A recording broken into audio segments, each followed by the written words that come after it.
particular and your closest teammates played? Okay, NVIDIA Shield or NVIDIA. Okay, I can't go straight away, Paul. Okay, wait up. Talking in English. I've lost the plot. Opinion, listening and reply. Opinion, listening, reply. I am motherfucking listening carefully, reply. Listening carefully, reply. NVIDIA, a website or any technology website has created a new computer, most advanced one, NVIDIA, www.nvidia Technology America has created a new computer, wants to start a new robotic, wants to create new everything. And if they could, how can they, or whatever it is they do and how they do it, I will not understand. Mixed technology, mixed places, mix this, mix that. How can it be listen and reply because listen and reply because listen and reply because listen and reply because YouTube, YouTube, YouTube, YouTube, YouTube, YouTube, YouTube, YouTube, YouTube, YouTube, YouTube, YouTube. Hasidak used to be my YouTube channel. Hasidak used to be my YouTube channel. Hasidak used to be my YouTube channel. Hasidak used to be my YouTube channel. Barrio Amor is my YouTube channel. Hasidak used to be my YouTube channel. It's been disabled. Where is my Barrio Amor channel? Barrio Amor channel. Barrio Amor channel. Where is my Hasidak YouTube channel? YouTube, YouTube, YouTube, YouTube, YouTube, YouTube, YouTube, YouTube, YouTube, YouTube, YouTube, YouTube, YouTube. Where is my Hasidak YouTube channel and my Barrio Amor channel? Hasidak, YouTube. YouTube, YouTube, YouTube, YouTube, YouTube, YouTube, YouTube, YouTube,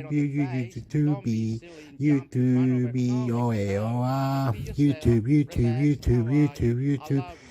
Copyright, YouTube. Where you at, YouTube. A lot of people are getting kicked out of YouTube because false information, false this, YouTube that, YouTube this.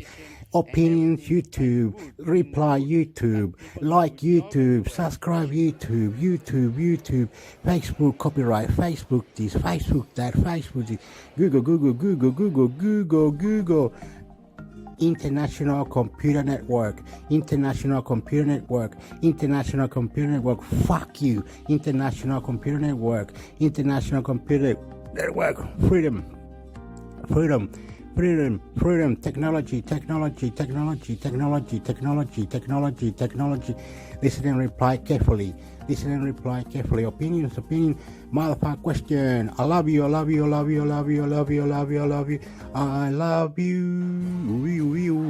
Okay, here we go. Please listen and reply. Be nice, please. Champion. You are going to be in the future. You're going to be God in you, me, you, God, me, you, God. Listening, reply, question. Technology, listening, reply. I love you, technology. International Computer Network, Facebook, YouTube, Google, cheap, China, America. I love you. New computers, they create new computers, NVIDIA computer, Apple iPhone is number one technology. Apple iPhone, number one technology. The next one is 1+1 mobile phone. Love you. Receptor. People do good job everywhere. They should. Wow.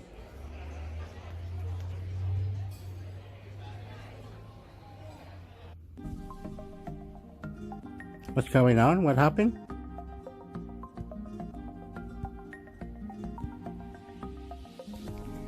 YouTube.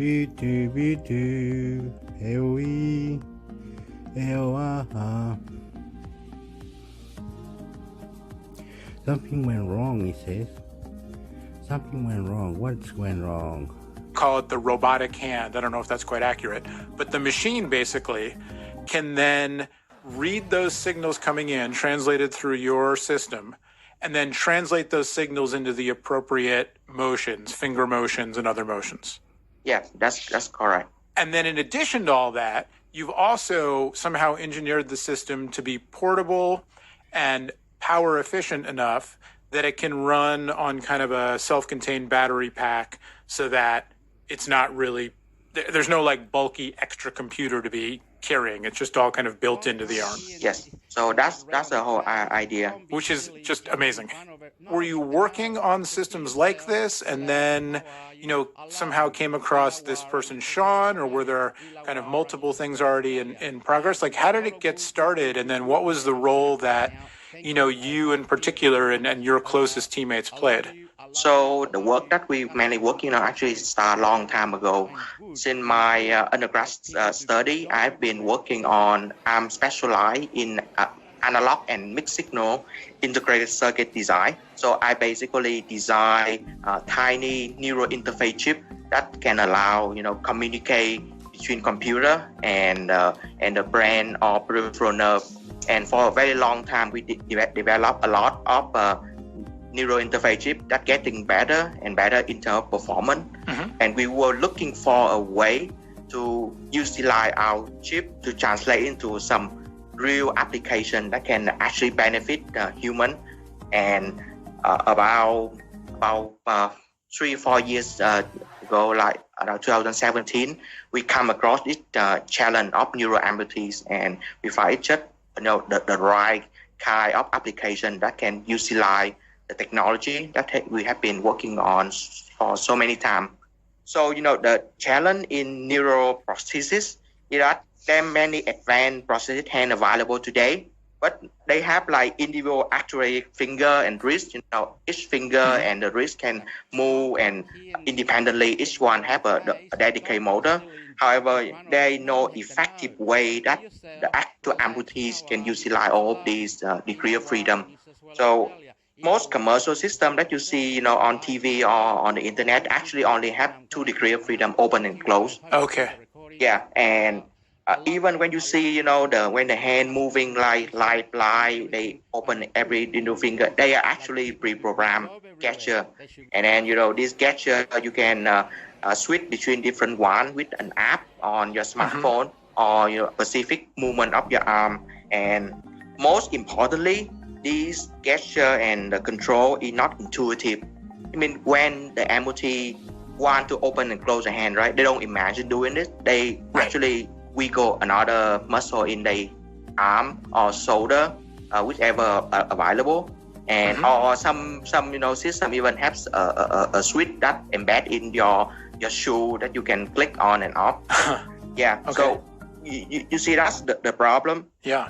As I'm listening to you, I'm kind of opening and closing my hand and flexing the different fingers and just kind of trying to be aware of, all of the many sort of little movements that then combine into larger movements and articulations and things. And then imagining if I only had, 5 preset gestures to use instead, how unintuitive that is. Yeah. If you reduce to like 2 and an app, that's kind of very frustrated for a lot of amputees. Right. And because of this unintuitive control, right, from the amputee, like these processes is more like a tool, like a hammer. It's not really something that an extension of their body or something that, they feel natural. So, and because it unintuitively, so when you control it for a long time, it's very mentally exhausted, and a lot of amputees just abandon their prosthesis because of this problem.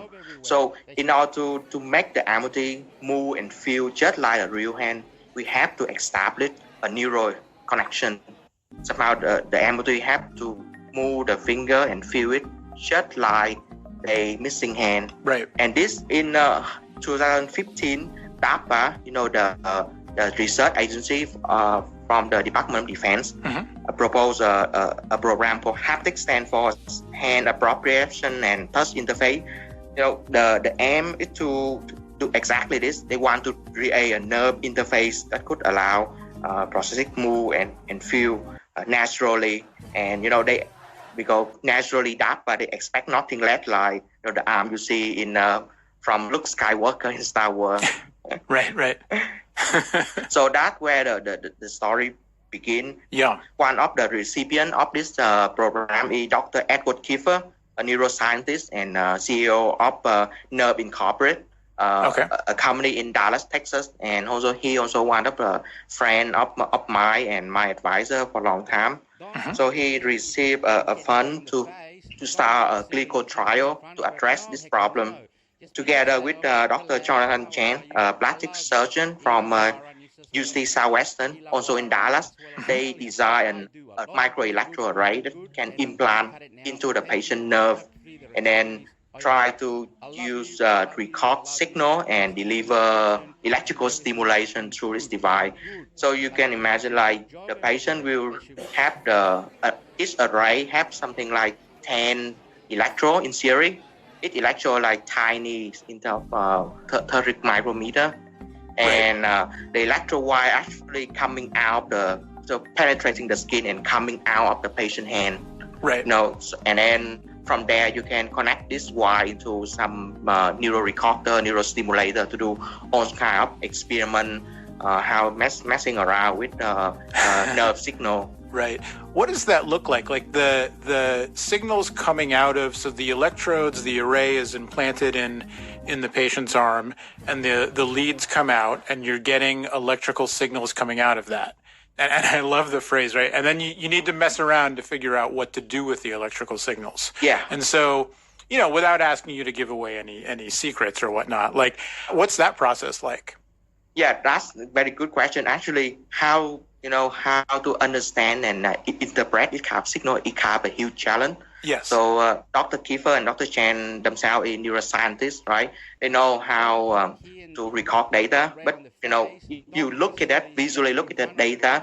When the patient try to wiggle their, say, a finger, you can see something happening. Okay. When they try to wiggle another finger, they try to see something else happening. But the challenge is that how can you understand this kind of signal and translate it to the movement of the processes. Now you can just look at the thing like visually by hand and then manually select the movement of the processes.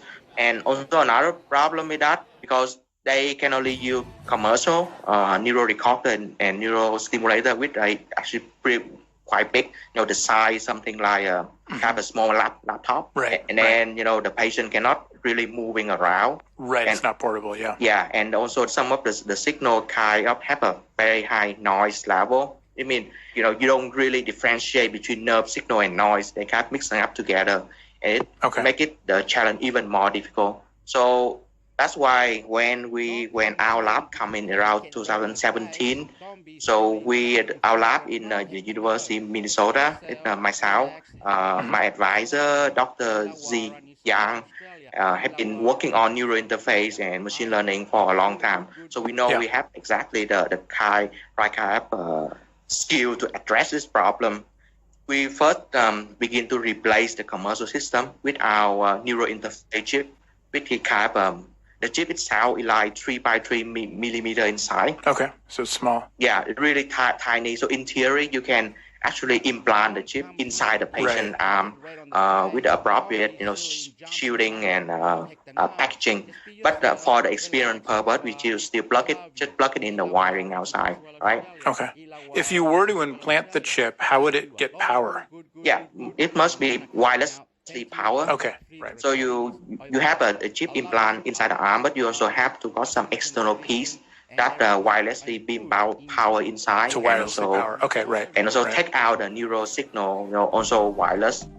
And that's actually one of the direction that we still working on to make the whole thing compatible and suitable for clinical use, right?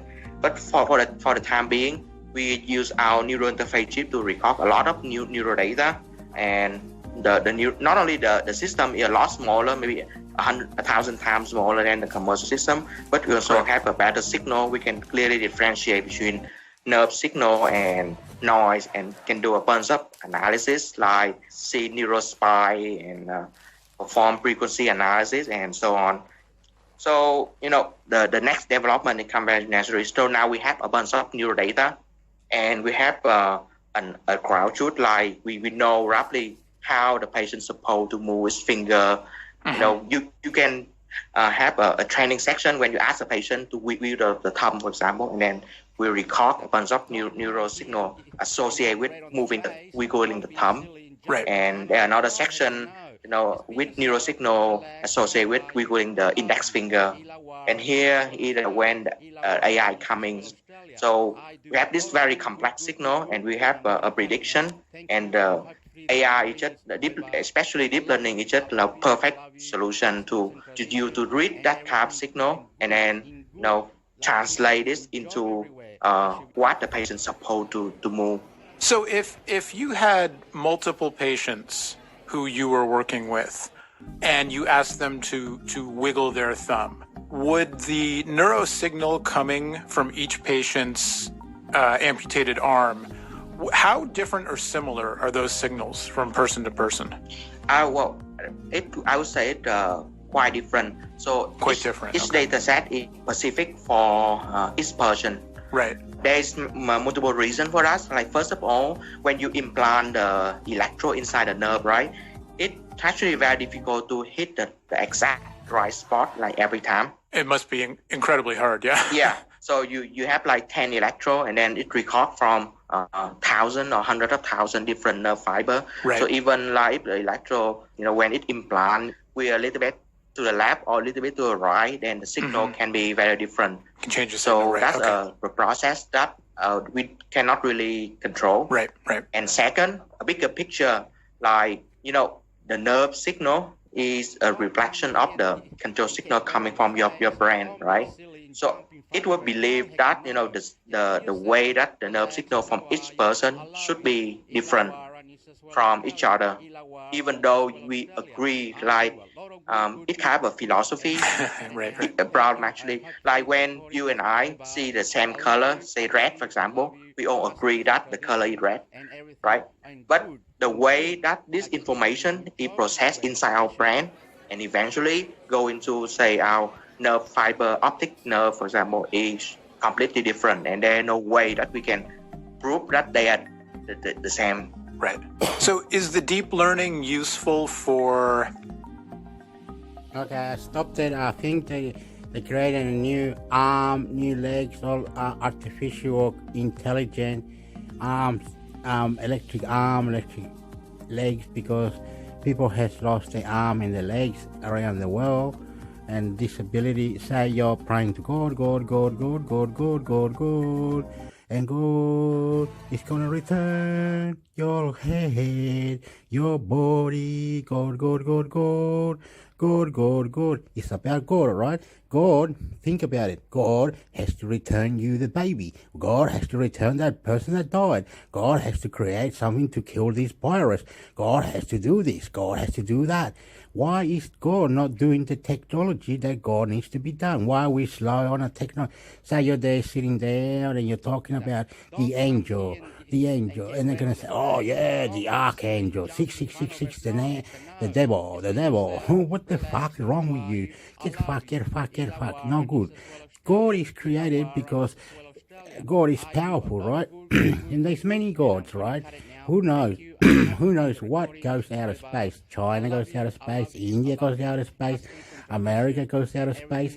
Why do we all go out of space if we don't find heaven, God, the Bible?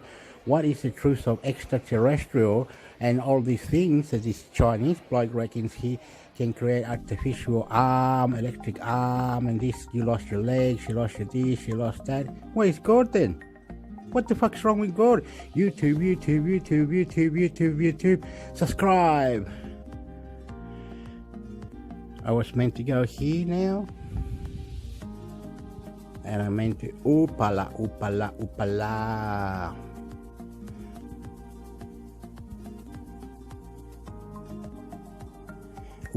This week on the Vergecast, Allison Johnson, Dan Seifert, and Alex Kranz join the show. We talk about our software lock-in for a long time when we come back. We'll be right back.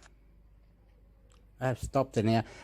Something to do with the technology that is making everybody aware or something, and if not something, because love and care and everything that's going together, like technology, Apple, Google, you gotta clean your settings on Google Gmail. You gotta clean your settings on Google Gmail. How do you clean Google Gmail? How do you clean Google settings? How do you do better on Google? How is Apple going? How is United States Joe Biden going? How is the world going? How? Listen and reply. There's a God out there. There's a God. Think about it. God, right? He's powerful, right? And if there's too many gods, it's like, what are you doing? Creating gods for? You're creating gods. You know, in another dimension, they're creating gods, right? And they're saying heaven. When you die, you go to heaven. When you die, you go to heaven. But at that second when you die, right, your death is so powerful that technology cannot feather that. You might be sitting there going, I love you, family. Technology, I love you, opinion, because, listen and reply, subscribe, YouTube. Back. It used to be that medical benefits were reserved for our physical health. Medical, dental, vision, all that good stuff. But your people deserve more, especially after the year we've just had. And even if you have those top-tier policies with coverage for weekly therapy, no one ever complained about having too much support from their employer. With Calm for Business, companies can provide their employees with the consistent mental health resources they deserve. With an expansive library of breathing breaks, guided meditation, lo-fi music, and hundreds of stories to lull you to sleep every night, businesses can help their employees stress less and rest better. Calm even has programs specially designed for the workplace, like the aptly named Mindfulness at Work series. Right now, Calm is offering a free well-being ebook for HR and benefit leaders, and 1 month free after you attend a free demo when you go to calm.com/verge. Get started today at calm.com/verge. Once upon a time, there lived a princess called Rapunzel. The long hair one, you know. Anyway, she was stuck in a tower waiting for a prince to come save her. But really, who has time for that? She ordered a ladder with Prime one-day delivery. And she was out of there. And started a hairdressing empire, obviously. Thank you, the color is so perfect. Which is killing it, by the way. And the prince? Well, who cares? Prime changes everything. We're back. Like I said at the top of the show. Actually, a lot of things happened today. Mm-hmm. Right? It was like a pretty sleepy week, and then today was like a tsunami. So part of it is our fault. We published a huge piece. Sean Hollister had been working on it for months. Ever since the Apple and Epic trial was over, he has been diligently reading every email that came out of discovery in that trial. Yeah. And sorting them. So he put up a huge piece today that's, did he end up at 107, I think? Yeah, over 100. It's like 107 just like revelations from this trial. We're not going to go through all of them. You should read the piece. It's amazing. He's got all the PDFs, like all the receipts you could ever want.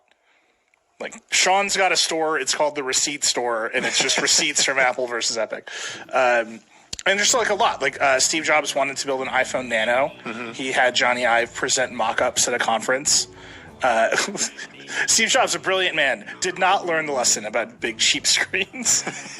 It took them a long time to learn the lesson about big, cheap screens, and now they're all over it. But that's in there. Apple has, like, extremely tried to lock down its store. They've discussed iMessage and Android many times, and they've always returned to, we want to keep people here.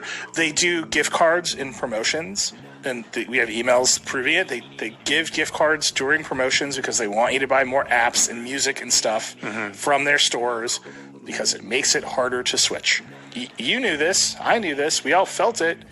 Now we've got an email that we're like, this is what we're doing. So just like an incredible amount of this going on. You should read that piece. That's one thing we did.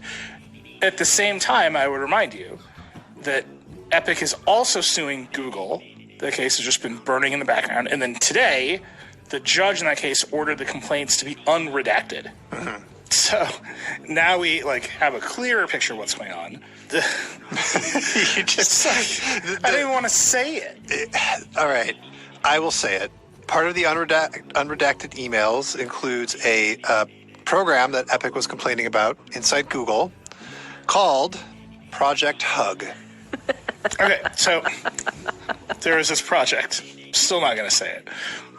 So Epic is they're going to leave the Play Store. They're going to do Fortnite, right? Android's open. They can do their own store. Google, I can't believe they called it this. PH. Google launches Project Hug to hug the other game developers. Yeah. To pay them money and give them free marketing so they won't go into Epic Store or any other store.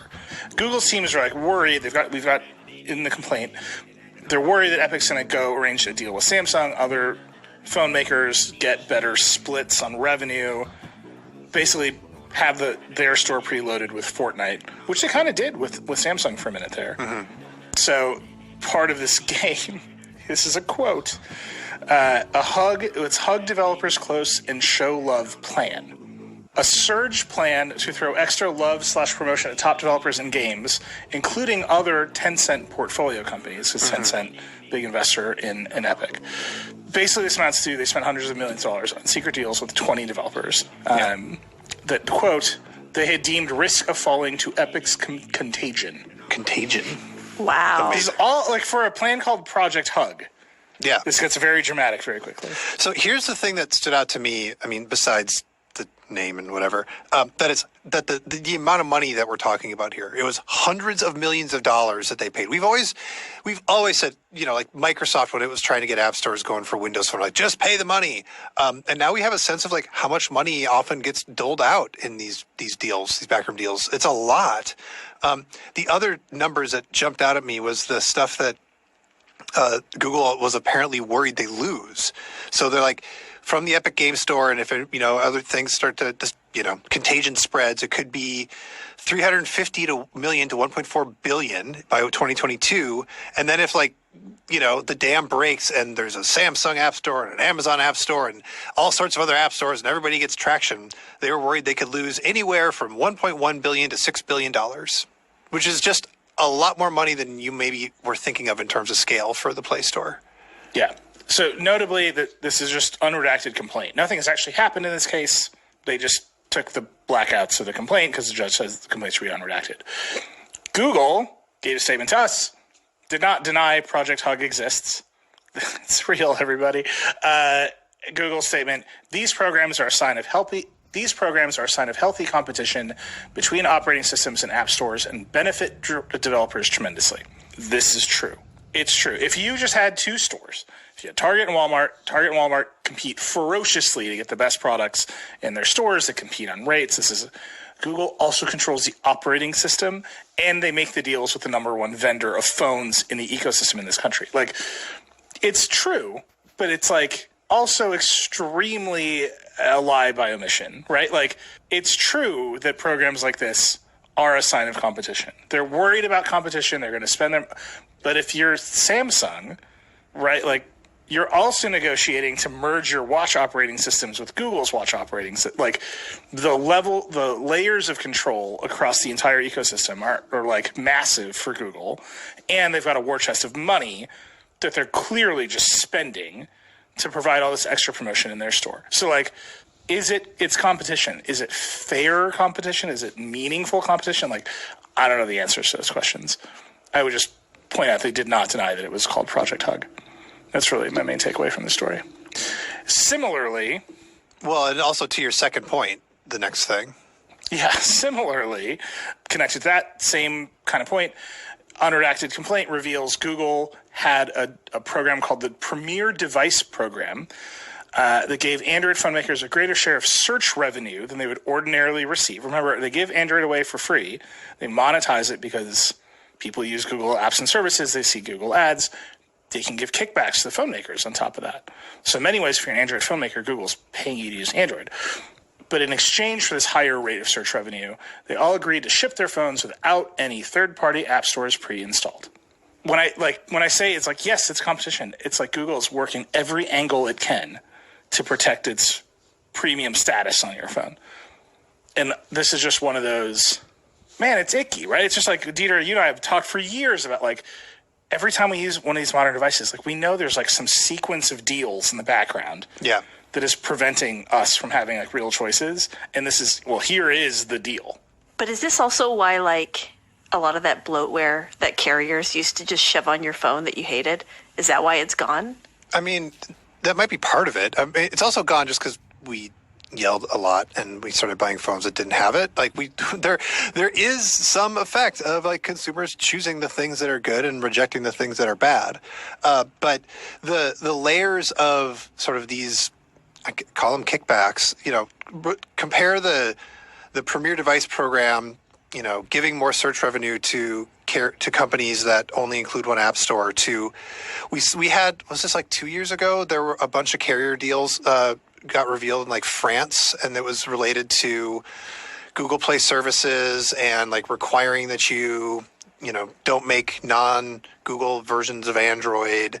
And there was money spun up in that as well. So this is not Google gives away the operating system, and then Samsung or Xiaomi or whomever picks it up and then makes a phone and everybody's happy. This is a very complicated set of deals behind all of these phones. And I think what makes this worse for Google, we've obviously spent a lot of time talking about Apple and Epic because that trial happened. But Apple and Epic, like, the fight is very narrowly about the App Store, Apple's control of it, their arguments for needing to control the App Store. And, that you can just fall down the rabbit hole of whether Apple can have a monopoly over the iPhone, right? Like, that is a very complicated argument to understand. Some people, and like Epic obviously believes it. Apple obviously uses its control in various ways that feel anti-competitive. But at the heart of it, they're like, it's our phone, deal with it. With Google, they have all of these deals. It's their operating system that they have given away for free, that they have touted as being open, that they are proud of, the amount of competition, all these other app stores. They point to all this stuff. And then there are an endless series of deals and documents where Google is controlling the ecosystem that runs on its open platform in order to benefit itself. And so it feels like it should be easier for Google because they can just say, well, there's another app store. But what is actually happening is they are using all of their other levers to make sure their app store is the preferred app store and really the only thing that matters on Android. And there's more evidence because the ecosystem is wider and Google has to use the other levers to maintain the control. In some ways, it feels like this whole thing will break worse for Google than it will for Apple. Right.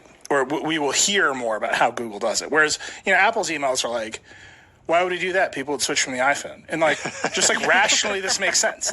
Yeah, that's like a normal thing. Google's like, we can't possibly have anyone use a different Wi-Fi stack, which is like a real thing they used to do, or a GPS stack.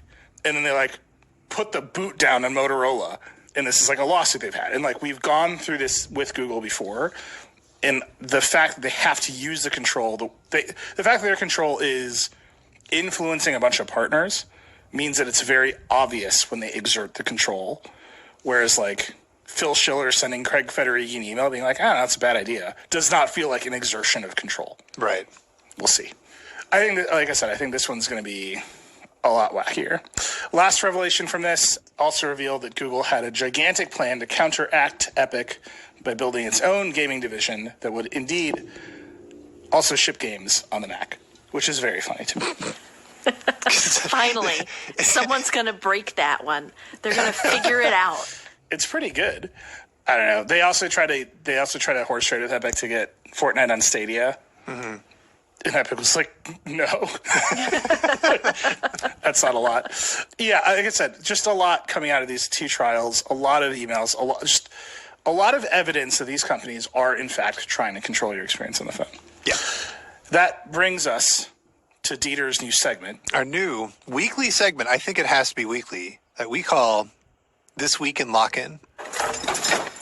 Dieter, what's happening this week in Lock-In? Well, Tom Warren broke the news wide open of just how Microsoft is changing Windows to make it even more difficult to change your default browser away from Edge.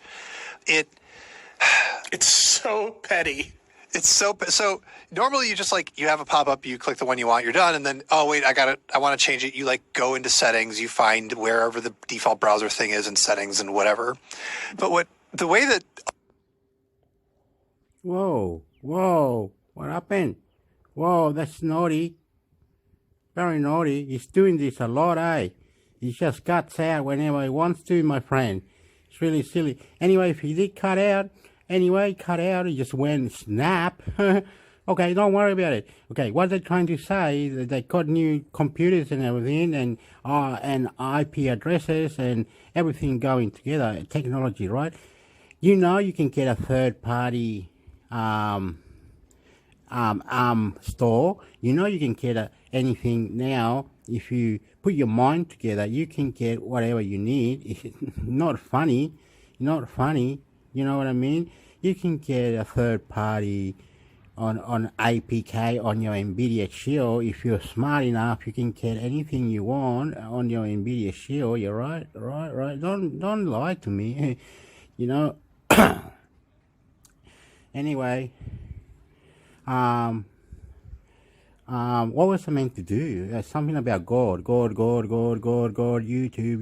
technology. They're coming with a new computer, right? It's a laptop. It's Apple one. It's already been created. Things have been issues to be created. Right. They got the computer chips, the new one, M1 chip, and all this technology that is incredible. Right now we are going to change it because he snapped. Did you see what happened? I didn't know how this works, right? You're beautiful because you're beautiful because, you know. Hopefully this works. This is a CBC podcast. CBC podcast. Hi.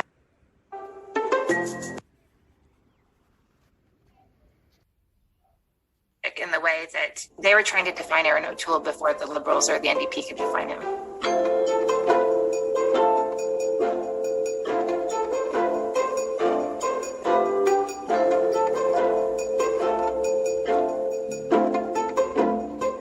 And Eric, I wonder if I could bring you in here. You know, how do you think his position on abortion, his position on climate change is going to vibe with his whole party?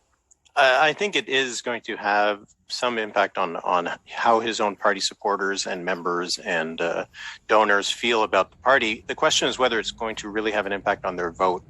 We have seen that support for other parties like the People's Party looks to be a bit higher than it was in the last campaign, but it's an open question whether those people are actually going to stick with those parties or will come back to the fold.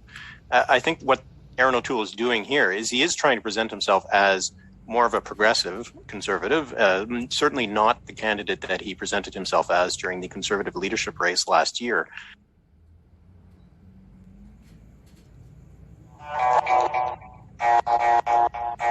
Judge and request authorization once again to sell the material. He didn't explain exactly what the risks caused by the ammonium nitrate were. He focused on the risks caused by the ship sinking. So here the state's lawyer gets this communication and responds to Al-Qaisi saying, if you... Wait a minute. This sounds very sad.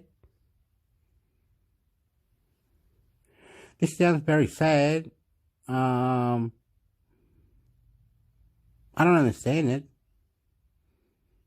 Why is Lebanon, or if you were on Lebanon, responsible for the Beirut blast?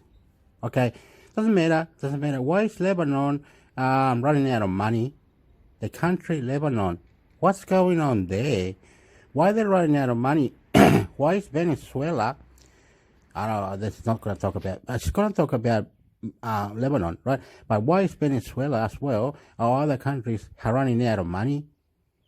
EU coronavirus has killed economic access to projects in one country to another, So you spend money on buying this vaccine and helping to kill the coronavirus, and in the meantime they're doing that, whatever I just said, and you kill the economics of that country and they got no money. What the fuck? You killed it.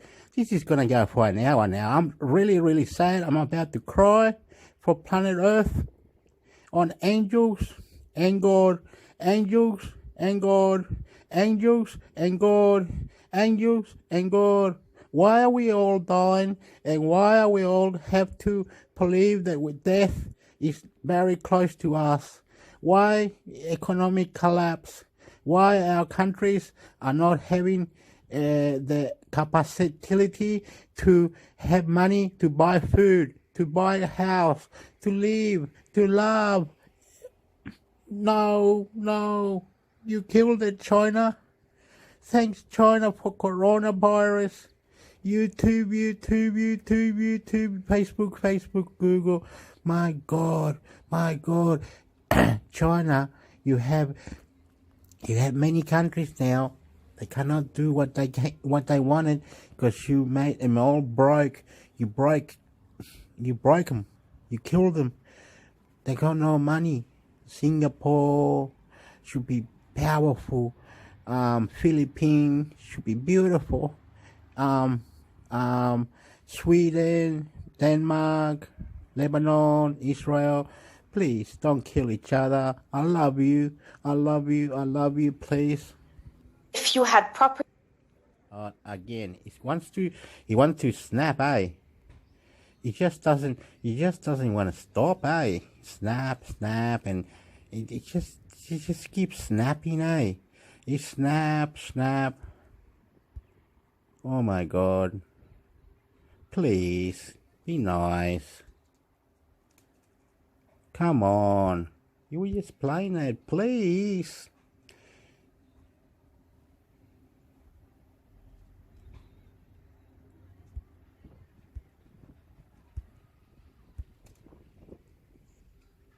response that we were able to find from Al-Qaisi to this communication by the cases authority. And for a couple of years, the communication between the ministry and the case authority stops and is resumed then when Yusuf Fenianos becomes Minister of Public Works. And he sends, I believe, 3 letters that we were able to find, requesting that the case authority take additional measures in order to sell the ship and its cargo. Now here, what we thought was really bizarre is that why did the port authority keep insisting on selling or re-exporting the cargo when the measure that they could have unilaterally taken themselves was store it in a way so that it wouldn't pose a danger to public safety? But we saw no indication whatsoever that they tried to improve the conditions of the ammonium nitrate storage. Instead, they kept sending these requests to the judiciary to sell or re-export the material. We don't know why that is. It's possible that somebody was seeking to profit off of it, or they knew that this would prolong the situation of having the ammonium nitrate at the port. Who knows? But they had authority to secure the material, and we didn't see any indication that they tried to do that. Those are some major red flags there. Exactly. So the section in the report here is titled Profit Not Protection. Why were they not trying to secure the material and instead focused on an avenue that would generate money? And then the really baffling thing is the judge of urgent matters kept saying he doesn't have the jurisdiction to sell. So what did the case authority then do on the request of the minister Fenianos? They went straight to the enforcement department, Da'irat al-Tanfiz, asking them to sell the ship and the cargo. By that point, the ship had become a shipwreck. And there is a legal text that allows the enforcement authority to sell shipwrecks. And so the enforcement authority authorized the sale of the shipwreck, not the cargo, and appointed an expert to go and appraise the shipwreck to see, what they should sell it for. Now, the ministry, after having for years tried to get this measure done, refused to pay the 700,000 Lebanese lira to the expert that the enforcement authority said should be paid before he begins his work. The ministry kept saying, no, we won't pay him until after he does his work. And the enforcement department said, no, you need to pay him 700,000 Lebanese lira before he starts his work. So the first expert declined to do the job before being paid, and then they had to appoint a second expert. He also faced several months of delay and difficulties before he was able to get to the port in order to do the inspection on the shipwreck. Right. It cast doubt on the authenticity of the requests and the urgency to sell the shipwreck and the material, because they had been trying to do this for years, and they kept sending letters to the case authority and the judiciary saying, this is urgent, this is urgent, this is urgent. And then as soon as they're authorized to do it, they then don't pay 700,000 Lebanese lira, which at the time was just under $500, to enable the expert to do his job and then move forward with the sale.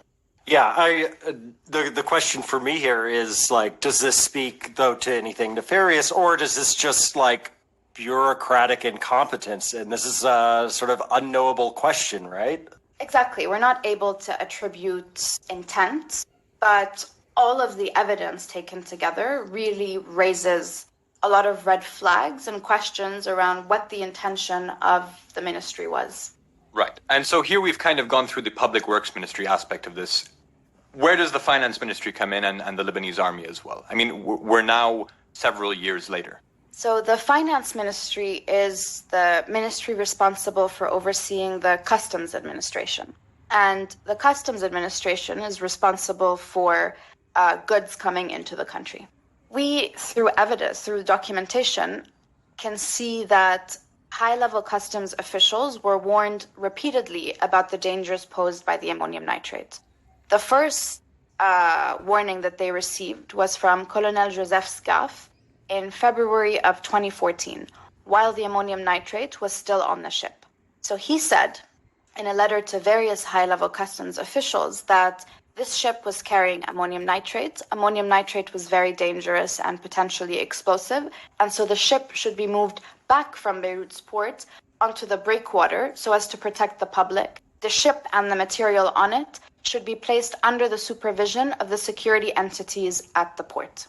The port had several security entities, including the Lebanese Army, General Security, State Security, and Customs itself has its own security apparatus. That's why some customs officials have military titles.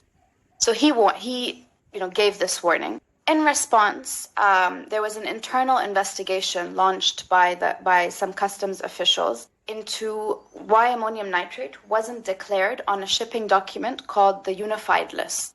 This unified list was described by Riyad Baisi, an investigative journalist, as the ship's passport.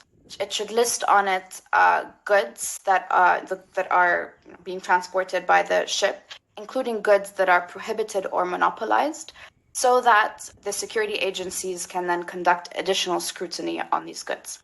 So what this internal customs administration investigation found was that the ship's maritime agent, i.e., it's the Lebanese company that is responsible for the paperwork of the ship in the country, didn't declare the ammonium nitrate on the unified list. So then they went, one part of customs went to the other part that's supposed to receive this document and asked them, why weren't you given this document? And was the material, the ammonium nitrate, mentioned on another shipping document called the transit manifest? So initially, this other part of customs refused to receive this request for information. So it was escalated within customs. And then from the top, they gave the orders to comply with this request for information. And what customs said, the excuse that they then gave for not investigating this violation by the maritime agent, is that according to some archaic customs regulation, goods that are prohibited or monopolized didn't need to be mentioned on the unified list if they were mentioned on the transit manifest of the ship. Okay. Which is a bit bizarre. And then said, and anyway, these goods aren't considered prohibited or monopolized because, but their trade in the country is restricted because the nitrogen grade of this material is below 34.5%, which means that it's not considered prohibited or monopolized goods, and so it didn't need to be mentioned. But this is a bit bizarre because A, nobody had conducted testing on the ammonium nitrate by that point to know what the nitrogen grade of the ammonium nitrate was. And B, the law doesn't say 34.5%. The law actually says 33.5%. So it's unclear where they got that number from anyway. But anyway, as we later found out, the nitrogen grade of the material was 34.7%, which meant that they were considered prohibited and monopolized goods and should have been under the auspices of the army, but we'll get to this in a second. So then Customs decided to excuse this violation without any further investigation. So here also this raises a lot of red flags as to, why this material wasn't mentioned on the unified list, and then nobody was held accountable. I've stopped it. I've changed it. I've stopped it. It's gone forward. It has a play. Come on. It's been snappy, today. Snappy. Very snappy. The Prime Minister then disputed that he told you this. They didn't dispute that he told us this because this is verbatim, but they said that they didn't mean, he didn't go through it, doesn't mean that he didn't read it, means he didn't go through it in a lot of detail. But again, it was in the first 2 paragraphs, the 4th line of the report. So if he had read it or gone through it even, he would have known that the ammonium nitrate was explosive. And number 2, his office said that he didn't actually mean 30 pages, that it was hyperbole commonly used in Lebanese culture. Okay, I'm gonna stop it now. The lady was really very, very beautiful, this lady. She's very, very good at listening. I could listen to her all day long. I'm from another country. I could listen to many, many things. I could listen to shit on toast. I could listen to you. You can listen to me. Okay, I'm gonna explain something. Lebanon has a bomb or something went off a few months ago, and that bomb, whatever it was responsible, right, for the blast, right? Okay, in Beirut, the blast in Beirut. But anyway, it's got to be nice to people. We can't kill Lebanon because Lebanon is a country in Middle East, and Israel has to stop bombing each other with Palestinian. Syria has to fix itself. America must well create army base in Syria, like a humongous one where you can have, say, 50,000 in this one base, and then have another base in another part of Syria, and have another 50,000 and patrol the area, do things, whatever you want to do. America, do it. You control the earth, America. We don't really care anymore. It's all right. God is here.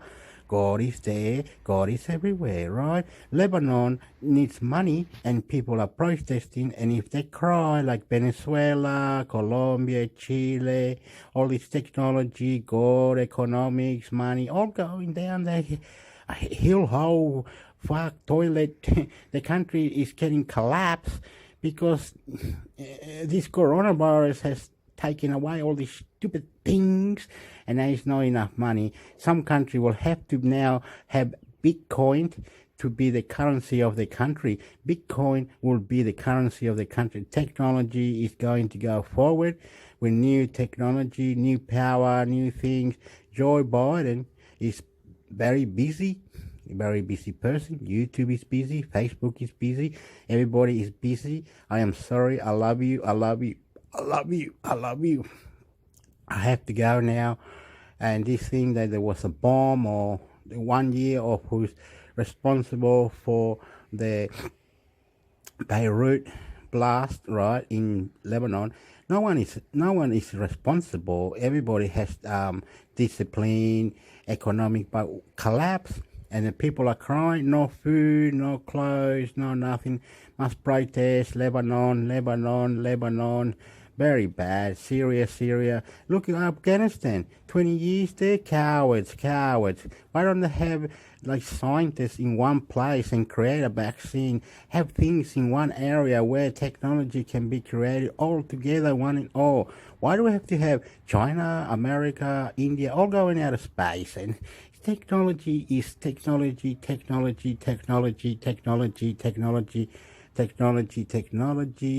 I'm going to cut this off now.